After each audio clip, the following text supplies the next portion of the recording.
Well, welcome to the Inviting Shift podcast. This week, we are going to be talking to Christel Libiot about how she really manages anxiety or helps her clients really push through some of the anxiety that they have just in regular life. And sometimes it's not anxiety, sometimes it shows up as that depression or that blah or ugh.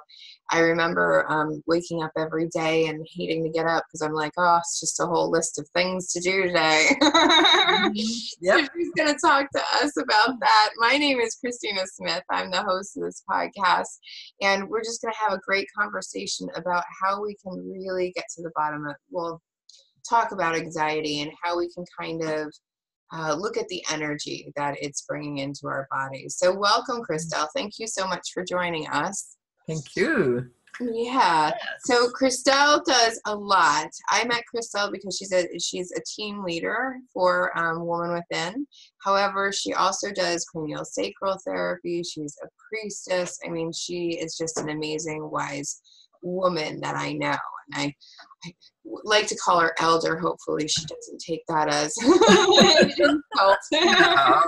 But she is like a wise crone elder for me. And so I love speaking to her. So tell us a little bit more about what it is that you do. I'm sure I missed a few things. Yes. One of the main things that I do right now, and it's really connected with the topic of today, is biodynamic craniosacral therapy, which is a mouthful, and it's a whole body energy work and for the whole system. So one of the things that we do is working with the central nervous system. So that will, come back a little later in our talk. And I also lead cacao ceremonies, and which is wonderful. It's really extremely powerful. It has so many chemicals, and especially some that can help with depression and anxiety. It's really good for the heart. And I also do a lot of guided journey and, and lead circles and the women within, and, whatever comes my way, I respond in some ways, and very important, I do my best to take care of myself. And because I believe, one, in the crazy lives that we all lead, most of us, in 2019, it's getting harder and harder to take care of ourselves. And, the drive in the morning to go to work, or handling so many different things. And that is one of the things that can lead to some anxiety or some depression. Again, I mean, I'm a life coach, but I'm not a therapist, and I'm definitely not a psychiatrist. So you're not diagnosing anything. I'm not diagnosing anything. And I see a lot of clients. Actually, I had 2 of them yesterday, and one of them in particular, it was like, so what brings you joy? What's, nah, it's like that thing that is really, it's like the virus in our computers, the thing that runs in the background, and we just don't really know how to get around it. We don't even know how to reboot our system. Oh, and it's taking up a lot of energy. And it takes a lot of energy, and the computer is going super slow, and that's what, it's just like that getting up in the morning, that impulse is kind of gets lost, and we don't know how to touch upon the thing that, that get us moving, that excites us. And, so one of the, I don't know, am I jumping into Jump right in. Yeah, no, it's great. And so you work with people that have had an anxiety, and I'm sure at moments in your life you've had some anxious moments too. So tell us a little bit about that. So how people come to you when they have this anxiety, right? Yes.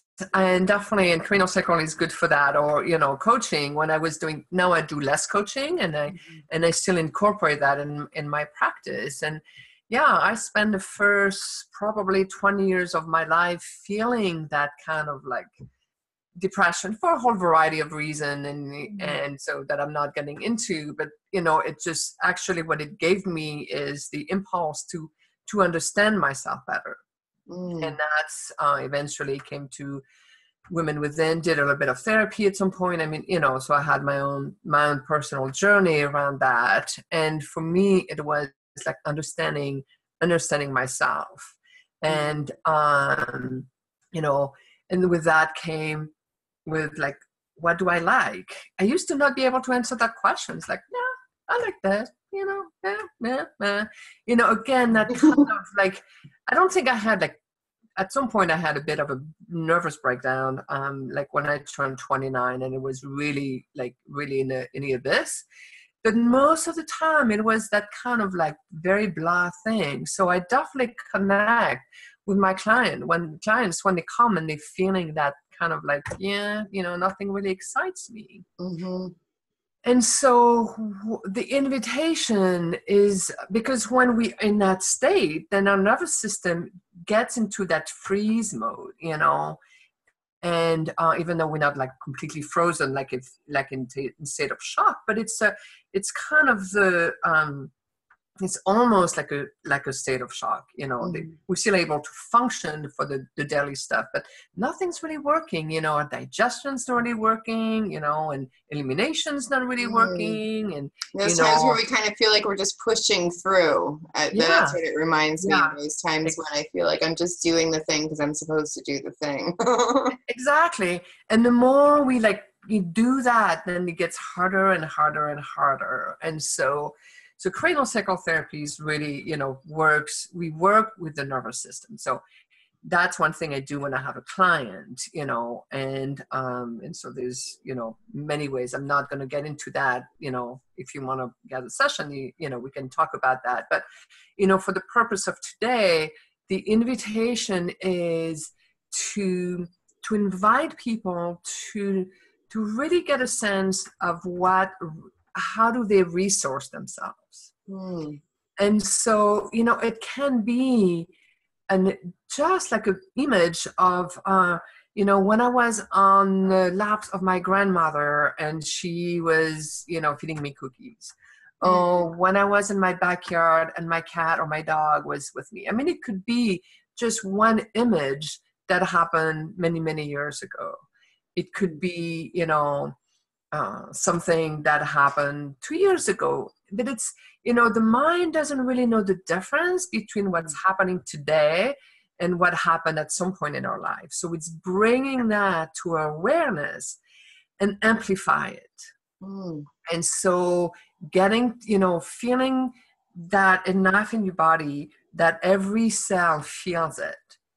I have a couple of images, one when I was about 12-ish in my grandmother's house, and I would come, it was right after lunch, it was like summertime, super hot, and there was like, I love the sun, so I would come out to eat my dessert outside. I had some nice plums, and benches on the outside were wood and like super, super hot. And I just love the feeling of that hot, the hot bench on my skin. And because there were a vine on the wall, the bees were just like going like, brr. And the sound of the bees and the feel of the sun and eating those juicy plums, it just like, it's one moment that's just like totally in my brain and in my system. And whenever I need to like recharge, I go right to there and I feel the sun, all the sensations from many, many years ago are just like right here. Yeah. That's awesome. Because that's like, to me, that's like bringing you back to that place, right? So that you can recharge with those energies rather than, because I can get stuck in my head, and especially with anxiety, start telling myself all kinds of crazy stories just to make me crazier.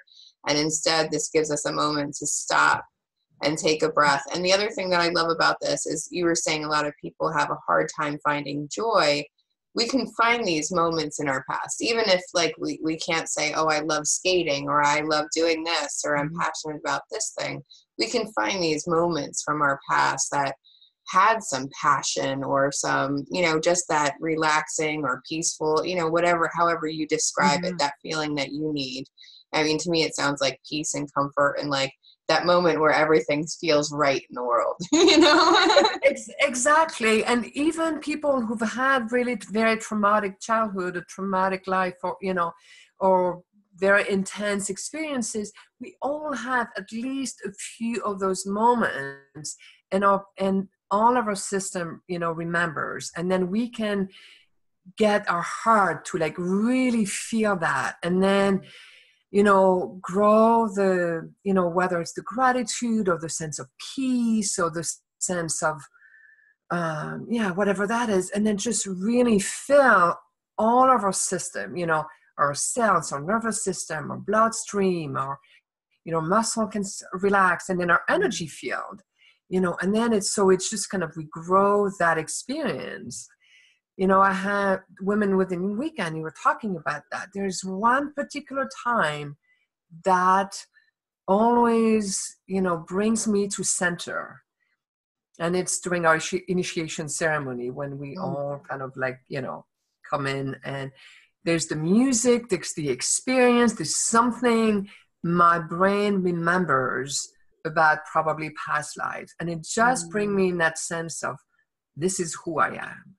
You know, so it's those moments that we need to bring to our consciousness, to our today's consciousness, when we have the, you know, they're like, oh, I'm not good enough, or I'm like, blah, blah, blah, you know, all these things that just wears down, you know.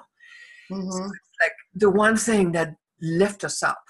And sometimes we don't focus on that one because it's harder to tell ourselves terrible stories about that, right? It is, unfortunately. But it's like, there's nothing to worry about there. That's already good. Yes. And it's really so important to do that on a, you know, almost everyday basis. And I think meditation, you know, whether I'm not a good meditator because, you know, I tend to have a pretty active mind. So, you know, my shopping list kind of, you know, run around in my head, but it's still kind of taking a time away from the business. And as I was telling my client yesterday, it's just like, you know, change your shopping list of, you know, all the things that are not working or the things you have to do, to those points of like, what are the time and space that bring you to that place of fulfillment, of gratitude, of joy, of peace? You know, just know them, you know, put that list on your fridge or on your, you know, mirror. And so whenever, and then eventually you'll know what it is. So you can, whenever things go awry or whenever, you know, whatever happens, it's like, oh yeah, that.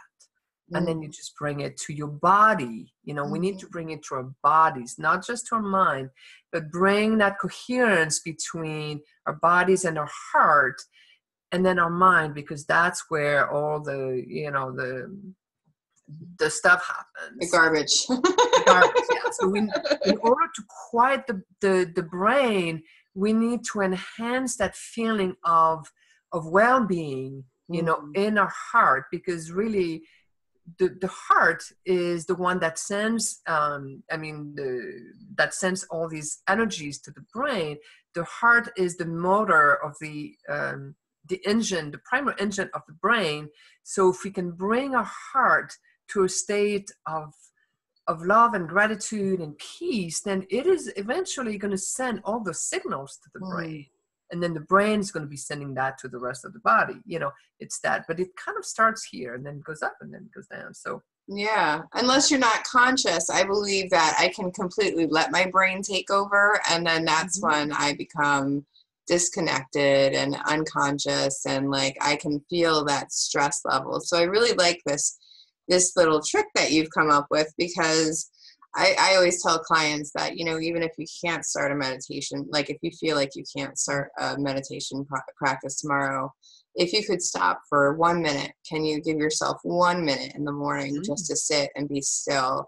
But this is also a great one too, because even that 1 minute we often don't realize the stress that our bodies are under. So by giving yourself this image of being able to grow that, you're also going to feel how your energy changes. Mm-hmm. And when I started understanding how my energy can change like that, I started seeing how much stress my body was under. Like my shoulders, I had no idea I had so much stress in my shoulders because they were always uptight like this. Like, so I don't know, that was normal. Exactly. And grinding our teeth, so many of us, me included, grind our teeth at night, and and then it just kind of brings pressure, and so it shows how much we tense our bodies. And yeah, so what a great exercise. And then to come up with, we all have some of those moments from the past that we can come up with. And I believe that tapping into those moments also helps us remember more of our joy, so that when we are looking for things that we can be joyful about, or things we can do that, bring us joy, then, we have already kind of cracked open our eyes to look for it, Exactly. And, I just like, now it's the summer, and the bees and all the, and it doesn't even have to be bees, just insects, just that make that buzzing noise, and it just brings like joy to my life, and just like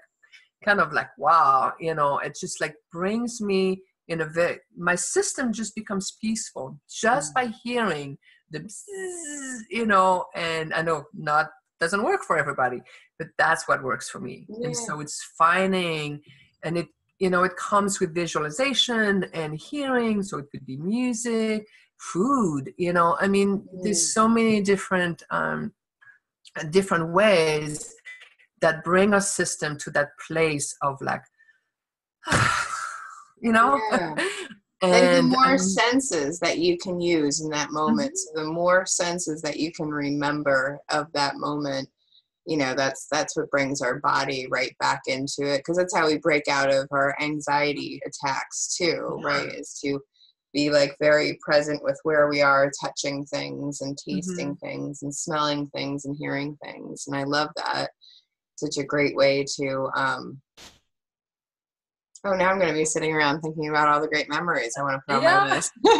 And I think that's why, like in the winter, people get whatever it's called, the light sensitivity when it gets darker. And I think that's why in the spring, it's like the light of the sun and the blue sky, like, I have today here, and the sun on my face. I mean, like I would say 99% of the people just like feel better, and with all discovered or rediscovered, I should say, earthing, or, now we have it a name, when we walk bare feet, on the ground and soak in all the nutrients of the earth. And so it just, and then drink cacao, but, it's really just taking advantage of all the gifts of nature. For some it's like going on the river or the sea, or and others it's just so like lying down on the earth and taking it in, and feeling the sun on my face. It's so it's just an added layer, and the thing is, we can add layers to those memories. We can like, let's have that memory, and then we go outside and kind of like increase it even more by feeling the energy of the earth, under my feet, and feeling the sun on my face, and, whatever it is for everybody. So we just make it bigger and bigger and bigger and bigger. And I really believe that it helps with those levels because it calms our nervous system. And when our nervous system are slowed down, we can recharge, Yeah. Well, and that's what happens. Gas in the tank.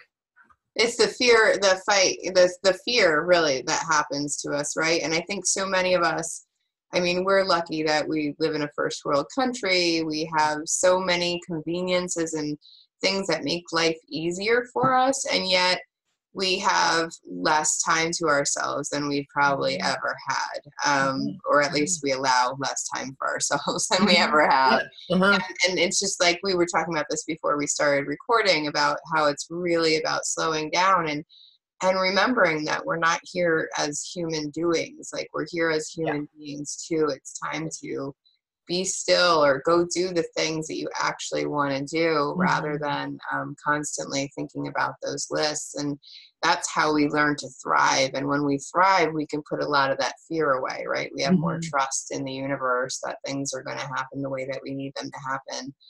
And we can put that fear away. And then when we put that fear away, like that's what it reminds me of when you say, take that into your heart and then grow it. It like grows the fear out of me, you know, because when I'm in love, I'm in a lot more trust. Like I know that I'm just trusting myself, everything that's happening. Yeah. It's that being in love with ourselves. And it's really helps with, you know, I was hearing this thing the other day about, because we all we don't have watches so much anymore, but we all, you know, with our phones and, okay, I got to do this. I'm kind of like that. Okay, I have 2 hours to do this and then this, and, you know, kind of scheduling. So it's that, you know, that chronos, it's just like, you know, being totally, the watch and the time is kind of my master, so to speak. And then there's this other way of looking at the time called the kairos, which is allowing our own impulse, you know, just to guide us to like, oh, now it's time to go outside. Now it's time to like, you know, wish it was. Or I tried that. It's now it's time to write a story, you know, but really allowing our own bodies and our own intuition and our own system to guide us to tend to this or to tend to that. So, you know, it's in a perfect world. And unfortunately, when you have to commute and you have a 9 to 5 and a family and all that, it's not necessarily easy. And yet it's something to like, to pay attention to and to remember that we don't have to be slaves to our watches always. You know, sometimes there's, you know, we have commitments, but we don't have to be slaves to them.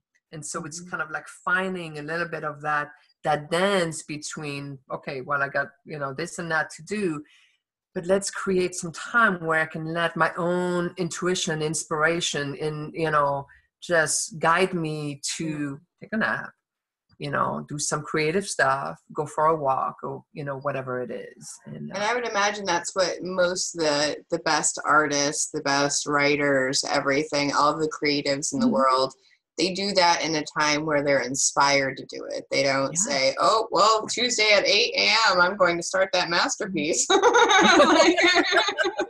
it's going to be awesome. You know, like they don't really think that way. And I have tried that. And I think even for people who have 9 to 5s, it's about on the weekends. I mean, because if you work a 9 to 5 and let's say you have a family or other obligations, there's like, then you feel like, oh, well, let me see how much I can pack in every evening. And then on the weekends to do these other things. And I think that you have hit it on the head. And the other thing that I think is really important too is by us constantly living by the watch and we're creating this stress in our lives saying, okay, well, this needs to be done by 9 a.m. on Tuesday or whatever, but does it really, or what? Like, I mean, we it's just a artificial stress that we're putting into our body about time and, you know, oh, I got to hurry up and get this done so I can start on the next task that I'm supposed to be doing in 10 minutes or whatever. And that really, it's that constant stress that I'm talking about, that those are those little things that, okay, maybe we don't feel like it's stress, but if your body is constantly thinking about the time and how much time they have left and, you know, what they need to get done, that's all a lot of stress on your body.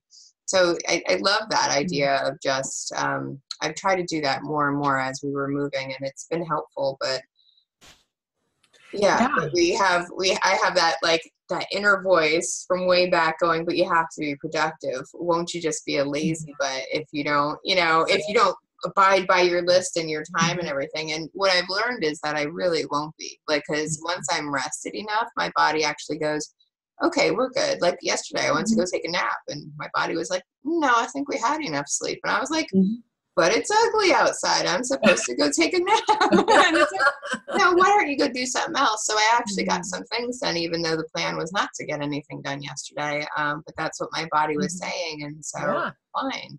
So I think that we would be surprised to find out that our bodies actually still have that knowing of when things are right. And the more that we trust them, it brings that trust of ourselves back to ourselves, because I think one of the reasons we don't trust ourselves is because we've made time the master, and we've been bowing down to it rather than allowing ourselves and our intuition and trusting ourselves that we know what's good for us. For sure. And, unfortunately, the convenience of our phones and, and all that make us like, we just have become conditioned to respond to, the ping and they all have different sounds. So we know if it comes from the text or the Facebook or the this or the that. And, and this like kind of like crazy inner response that our bodies have. And, before it used like you can get home at 6 p.m., you didn't know what happened at work or maybe in the world until, the following day. And now it's like constant. So it's like choosing to respond differently to those, noises and impulses. And I think it's a conditioning that we have to reverse. And I think soon we're going to get to a level where people have enough of that, I cannot be on 24 hours a day, and my boss cannot expect me to respond to a text at, 10 p.m. when I'm about to go to sleep or, and so I think we have to be really very conscious of saying, no, this little phone is going to be starting at whatever time. It's, it's my time. And I think, so we have to really to take charge and set some boundaries as well, so that we can decide, today is the day to be packing or it's today to be napping. And I think that's really, so we need to take charge of our lives as well in that way, so that we can take better care of ourselves. Yeah, I love that. And just as we were speaking before this, like, of course, we're not saying this from a perfect place, because we both, I can tell you both of us have busy lives. So it's not like all we do is slow down all day. And it'd be nice. And there's times where throughout my day where I try to make moments like the ones that you were talking about before, like where is the 10 minutes where I can take a cup of tea on my back porch and feel that sunshine for 10 minutes and just let it fill me up with that energy again, or when can I take just 3 minutes and, just do some breathing or something. Take a couple hours and go to a cacao ceremony, because they are awesome and they will change. I've been to one of Christel's cacao ceremonies. So I just want to say that there's a phenomenal energy there and a nice connection that you get, not just within yourself, but also with the people that are there. And I think it's really worth looking into. And the cacao is great too. So you can go to my website and find out. So all her information will be around here to find out about that, and also about the biodynamic craniosacral therapy. Christel's pretty phenomenal. Her calendar gets booked up, so make sure that you get in there as soon as you can, so that she can get on there. Thank you so much for talking to us about this. I love this thought about really bringing back those memories where you were using all of your senses and things felt really good, because I think we've all had, regardless of how traumatic our childhoods or whatever is, we've all had adult or childhood moments where there was that one person maybe who loved us, or like you said, grandma holding you on your lap, eating cookies or something, like whatever that moment was, that you got the thing that you really, really want, whether that was nurturing or love or acceptance or joy, whatever it is, warmth for those of us in the Northeast. No, exactly. And it's different for everybody. And then, the other thing that I do is I lead guided journeys, both in the cacao ceremonies, and then on my website, I have them on a full moon and a new moon, and I just upload them to my website under Priestess. And so, that's also another way just to and there's plenty of the yoga and the yoga nidra, and there's many, many ways, and just to inviting the brain to rest and getting into our bodies and creating new new pathways, you know, with the imagery. Yeah. And that's very helpful for the nervous system as well. Yeah, and it just gives your brain a break from all that other garbage that you process through it too. Yeah. So Christel has a bunch of those on her website, and she's producing them, you know, every month now. And then there's also some visualizations that she's done for us on inviting shifts. So feel free to look up Christel on there, and you'll be able to find all of her recordings that she's done for us as well. So thank you so much for joining us. All of Christel's links are around here. You'll be able to connect with her just, you know, somewhere around here. So you'll be able to connect with her, and I really suggest that you go check out some of the events that she has coming up, and then get on her calendar if you want to do some of that craniosacral therapy to reset your nervous system. Sounds like heaven to me. Yes, on your way down to Arizona, stop by. We're gonna see if we can. Oh, such a journey. But that's it for the podcast for this week. So if you have any questions, feel free to put them below, and I'm sure that we'll get those answered for you.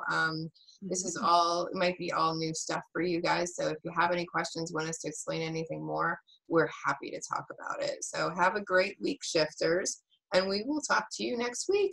Bye. Thank you. Bye.